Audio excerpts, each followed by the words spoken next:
Budget 2023, जिसे अमृतकाल के budget के नाम से भी जाना जा रहा है, उसके की फीचर्स यानी कि प्रमुख बातें आज हम आपको इस वीडियो में बताएंगे।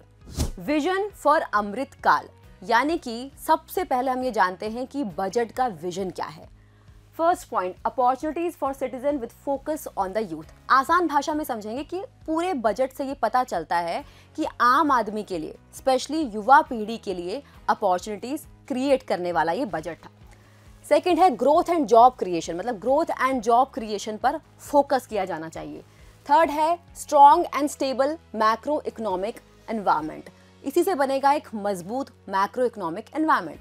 मैक्रो इकोनॉमिक्स मतलब हमारा जो फॉरेक्स रिजर्व है वो अच्छा होना चाहिए, फिस्कल डेफिसिट ज़्यादा नहीं होना चाहिए, इन्फ्लेशन ज़्यादा नहीं होना चाहिए। अब बात करते हैं सप्तऋषि की। सप्तऋषि मतलब 7 प्रायोरिटीज। तो ये हैं इस बजट के सप्तऋषि यानी कि 7 प्राथमिकताएं। रीचिंग द लास्ट माइल यानी कि इसमें आखिरी इंसान भी जो है उस तक भी सरकार का बेनिफिट पहुंचा जाना चाहिए। यूथ पावर पे फोकस होना चाहिए, यूथ की पावर को रियलाइज करना चाहिए। फाइनेंशियल सेक्टर जो है उस पर ध्यान दें। ग्रीन ग्रोथ जो इस बार बहुत हॉट टॉपिक बना हुआ था उस पे फोकस हुआ है, ग्रीन ग्रोथ पे। अनलिशिंग द पोटेंशियल मतलब कि जो भारत का जो पोटेंशियल है उसको हम कैसे उभार सकते हैं। इंफ्रास्ट्रक्चर और इन्वेस्टमेंट पर ध्यान दिया जाए। इंक्लूसिव डेवलपमेंट यानी कि सबका साथ सबका विकास, इस पर फोकस होगा इस बार के बजट में। नेक्स्ट अगर हम आगे चलते हैं तो बताएंगे एग्रीकल्चर एंड कोऑपरेटिव्स के बारे में, मतलब कृषि क्षेत्र के लिए उठाए गए कदम इस बजट में क्या क्या हैं, आइए देखते हैं। डिजिटल पब्लिक इंफ्रास्ट्रक्चर को बिल्ड करना। सेकंड है एग्रीकल्चर एक्सेलरेटर फंड को सेटअप करना। तीसरा है जो हाई वैल्यू हॉर्टिकल्चर क्रॉप्स है उसका प्रोडक्शन बूस्ट करने के लिए हॉर्टिकल्चर क्लीन प्लांट प्रोग्राम को लॉन्च करना। चौथा है टारगेट फंडिंग, मतलब जैसे कि एनिमल हस्बेंड्री हो गई, डेयरी, फिशरी सेक्टर, इस सब में टारगेट फंडिंग की जाए। Making India global hub for millet, Shri अन्न करके बोला गया है मिलेट्स को, और इंडिया को मिलेट्स का ग्लोबल हब बनाना है। जैसा कि आपको पता है कि पीएम मोदी द्वारा ये साल इंटरनेशनल ईयर ऑफ मिलेट्स घोषित किया गया है, तो इस बार भी सरकार ने फोकस किया है इस पर। स्टोरेज कैपेसिटी को वाइडली सेटअप किया जाए। और ये ग्राफ के माध्यम से अब हम देखते हैं मोर क्रेडिट टू एग्रीकल्चर सेक्टर और रिकॉर्ड फूड ग्रेन प्रोडक्शन, ये दोनों ग्राफ्स हैं। तो एग्रीकल्चर सेक्टर को हर बजट में क्रेडिट में बढ़ोतरी मिल रही है और कैसे इस सरकार के तहत साल दर साल रिकॉर्ड अनाज का उत्पादन हुआ है, ये इस ग्राफ के थ्रू समझ आ सकता है। नेक्स्ट स्लाइड पे चलते हैं। अब बात करते हैं स्वास्थ्य के बारे में। स्वास्थ्य के क्षेत्र में और शिक्षा और स्किलिंग यानी कि कौशल विकास के क्षेत्र में भी इस बजट में कई कदम उठाए गए हैं। आइए जानते हैं क्या क्या इसमें उठाए गए हैं। 157 new nursing college to be established और नेशनल डिजिटल लाइब्रेरी सेटअप की जाएंगी, इसमें ये लिखा गया है। और अगर आप पहले के ये देखेंगे increase in expenditure on health and education, देख सकते हैं कि 19 के मुकाबले 23 के इस बजट में हेल्थ और एजुकेशन पर खर्च ज्यादा है। आइए आगे चलते हैं। बात करें इंक्लूसिव डेवलपमेंट की तो यहाँ झलक देख लेते हैं कि कुछ बिग नंबर्स की जो इस सरकार की उपलब्धियां हैं। जैसे कि 9 करोड़ ड्रिंकिंग वाटर कनेक्शंस दिए गए हैं गाँव में, भारत के गाँव तक, और कैश ट्रांसफर हुआ है 2.2 लाख करोड़ का पीएम किसान योजना के थ्रू।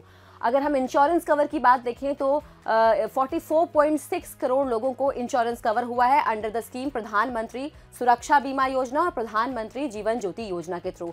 जनधन अकाउंट की बात करें तो 47.8 करोड़ जनधन बैंक अकाउंट्स खुले हैं। 220 करोड़ कोविड वैक्सीनेशन हुआ है।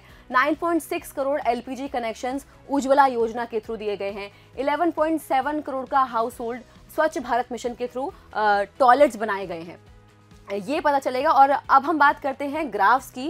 अगर हम ग्राफ्स की बात देखें तो ग्राफ्स में ये देखने को मिलता है कि कैसे पैंडेमिक के बाद भी इंडिया की जो अर्थव्यवस्था है वो मजबूती से ग्रो कर रही है और अनएम्प्लॉयमेंट यानी कि जो बेरोजगारी है वो दिन पर दिन पिछले 4 सालों में सबसे न्यूनतम स्तर पर है। आइए आगे चलते हैं। अब बात करते हैं रीचिंग द लास्ट माइल, मतलब कि जो आखिरी छोर पे भी जो व्यक्ति है, जो अंत्योदय है, उस तक भी सरकार के बेनिफिट पहुंचाई जा सके। यहाँ आप देख सकते हैं कि आखिरी पंक्ति में जो व्यक्ति है उनके लिए इस बजट में क्या खास है। पीवीटीजी, प्रधानमंत्री पीवीटीजी जो डेवलपमेंट मिशन है, इसको लॉन्च किया जा रहा है। 740 एकलव्य मॉडल जो स्कूल्स हैं, इसके लिए न्यू टीचर्स रिक्रूट किए जा रहे हैं। अगर बात करें इंफ्रास्ट्रक्चर और इन्वेस्टमेंट्स की, तो क्या कहते हैं, इन्वेस्टमेंट्स जो है इसको बूस्ट किया जा रहा है इंसेंटिव्स के थ्रू, जिससे कि इंफ्रास्ट्रक्चर और प्रोडक्टिव कैपेसिटी के लिए इंसेंटिव्स मिलेंगे, जो कि एक मल्टीप्लायर इम्पैक्ट पे काम करेगा, जिससे राइज होगा ग्रोथ और डेवलपमेंट में। आगे बात करते हैं कैपिटल इन्वेस्टमेंट आउटले की। ये बढ़ा है 33.4% हुआ है, जो कि 10 लाख करोड़ है। और एक बड़ा चीज मिला है रेलवे को 2.4 लाख करोड़ का कैपिटल आउटले मिला है इस बार का। और अगर बात करें पोर्ट्स की, कोल, स्टील, फर्टिलाइजर सेक्टर्स में, तो इसकी कनेक्टिविटी के लिए 100 ट्रांसपोर्ट इंफ्रास्ट्रक्चर प्रोजेक्ट्स स्टार्ट किए जा रहे हैं। और टायर 2 और टायर 3 सिटीज में अर्बन इंफ्रास्ट्रक्चर क्रिएट किया जा रहा है। ये तो रही बात लास्ट माइल तक, मतलब आखिरी छोर तक जो इंसान है उस तक कैसे सरकार के बेनिफिट्स पहुंचते हैं। आगे बढ़ते हैं नेक्स्ट सप्तऋषि पे और बात करते हैं नेक्स्ट सप्तऋषि की, अनलीशिंग द पोटेंशियल। जो भी क्षमता है हमारे पास उसको हम और बढ़ाएं। कैसे? मेक इन इंडिया में, मतलब एआई हम इंडिया को देंगे, विवाद से विश्वास, डिजी लॉकर जो एंटिटी हैं, ये तमाम चीज़ें, और जैसे कि 100 लैब्स सेटअप किया जाएगा जिसमें 5G सर्विस होगी ऐप डेवलपमेंट के लिए। तो ये सारे मेजर से ये एक्सपेक्टेड आउटकम्स आएगा और सरकार की जितनी भी क्षमता है इस बजट के थ्रू बाहर निकलेगी। नेक्स्ट चलते हैं, जो नेक्स्ट सप्तऋषि में हमने बात की थी, ग्रीन ग्रोथ की बात करते हैं। तो ग्रीन ग्रोथ में इसमें हमारा जो सबसे इम्पॉर्टेंट फैक्टर है वो है पीएम प्रणाम, जो कि लॉन्च होगा, जिसमें कि बताया गया है कि फर्टिलाइजर का ऑल्टरनेटिव ढूंढना पड़ेगा। इसका मतलब कि नेचुरल फार्मिंग इससे प्रमोट होगी। मिष्टी कोस्ट लाइन्स पर मैनग्रोव प्लांटेशन के लिए है। और अगर हम बात करें गोवर्धन स्कीम, जो कि बहुत इंपॉर्टेंट स्कीम है, इसके थ्रू इस स्कीम के तहत 500 नए waste to wealth plants establish किए जाएंगे। नेक्स्ट बात करते हैं सप्तऋषि की यूथ पावर। यूथ पावर पे फोकस किस तरह से किया जाएगा? युवा शक्ति यानी कि हमारी अमृत पीढ़ी की बात करते हैं। तो प्रधानमंत्री कौशल विकास योजना 4.0 लॉन्च हुआ है, जिसमें coding, AI, robots, 3D printing, ये सारे कोर्सेज कवर करेगी सरकार। नेक्स्ट है टूरिज्म को बूस्ट करना। टूरिज्म के क्षेत्र में जो बूस्ट मिलेगा, साथ ही अभी यूनिटी मॉल, जिसमें ODOP, GI टैग्स और हैंडीक्राफ्ट्स वाले यूनिटी मॉल्स स्थापित किए जाएंगे। आगे चलते हैं, बात करते हैं फाइनेंशियल सेक्टर की। अब हम आगे हैं अपने लास्ट 7th सप्तऋषि पर, फाइनेंशियल सेक्टर, जिसमें हम बात करेंगे। फाइनेंशियल सेक्टर में बड़े कदम उठाए गए हैं। क्या क्या बड़े कदम उठाए गए हैं ये हम आपको बताते हैं। महिला सम्मान बचत पत्र, जो कि 2 लाख तक की डिपॉजिट 2 साल तक 7.5% की दर पर होगी। सीनियर सिटीजन के लिए भी एक बड़ी बात है। जो सीनियर सिटीजन सेविंग स्कीम है उसमें डिपॉजिट लिमिट डबल हो गई है, 15 लाख से 30 लाख हो गई है। नेक्स्ट हम चलते हैं MSMEs को जो 2 लाख करोड़ की एडिशनल कोलेटरल फ्री लोन्स मिलने वाले हैं। ये तो हो गए सप्तऋषि। कुछ ऐसी मुख्य बातें हैं और भी हैं जो कि इस बजट में हम जानेंगे कि सरकार फिस्कल डेफिसिट को 4.5% की दर के नीचे लाने का टारगेट लेकर चल रही है, यानी 2025-26 तक, यानी 4.5% तक ही सरकार अधिक खर्च कर सकेगी। राज्यों को 3.5%, जिसमें 0.5% उन्हें पावर सेक्टर के लिए रखना है। यहाँ देखते हैं भारत की अर्थव्यवस्था के मजबूत बुनियाद की झलक। ये कुछ मैक्रो इकोनॉमिक्स डेटा हैं जहाँ पे ये साफ दिख रहा है कि हर एस्पेक्ट में इंडिया की जो इकोनॉमी है कहीं ना कहीं बिल्कुल सही दिशा में है। GST रेवेन्यू रिकॉर्ड कलेक्शन पर है, आमतौर पर 1.5 लाख करोड़ प्रति माह। फिस्कल डेफिसिट भी घट रहा है। अगर बात करें तो सरकार जो पैसा है वो कैपिटल एक्सपेंडिचर पर खर्च कर रही है, जो कि इन सालों के बीच 4 गुना बढ़ा है। बैंकों में NPA घट रहे हैं लगातार। यहाँ समझाया गया है कि कैसे इनडायरेक्ट टैक्सेस को सिंप्लीफाई किया जा रहा है और उससे कैसे एक्सपोर्ट्स और मैन्युफैक्चर बढ़ने, ग्रीन एनर्जी और मोबिलिटी में बढ़ोतरी और इकोनॉमी में वैल्यू एडिशन होगी। नीचे इन मेजर्स से ये झलक हम पा सकते हैं कि कैसे इनडायरेक्ट टैक्सेशन को सिंपल किया जा रहा है। डायरेक्ट टैक्स में कंप्लायंस के बोझ को कम कर एंटरप्रेन्योरियल स्पिरिट को बूस्ट किया जा रही है और आम आदमी को टैक्स की छूट दी गई है। यहाँ ऊपर देखें तो रिटर्न को फाइल करने का जो प्रोसेस है बहुत सिंप्लीफाई किया गया है, जिससे ये साफ जाहिर है कि उद्यमिता को बढ़ावा मिलेगा। यह वही जो पर्सनल इनकम टैक्स में 7 लाख तक की जो आय पर टैक्स रिबेट है और न्यू टैक्स रेजिम में टैक्स स्लैब्स में काफ़ी बदलाव आए हैं। यहाँ पे आप देख सकते हैं A highest surcharge rate on income above 5 crore to be reduced from 37% to 25% under new regime, extending benefits of standard deduction to new tax regime for salaried class and pensioner, increasing tax exemption limit to 25 lakh on leave encashment on retirement for non-government salaried employees.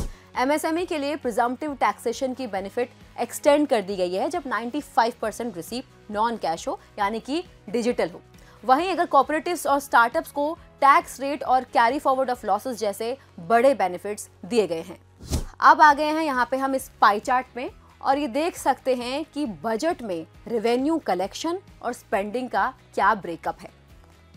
GST 17% है, income tax और corporative tax 15% पर है, और खर्च की बात करें तो सेंट्रल सेक्टर स्कीम्स 17%, सेंट्रली जो स्पॉन्सर्ड स्कीम है उसमें 9%, डिफेंस पर 8% खर्च हो रहा है। आगे चलते हैं।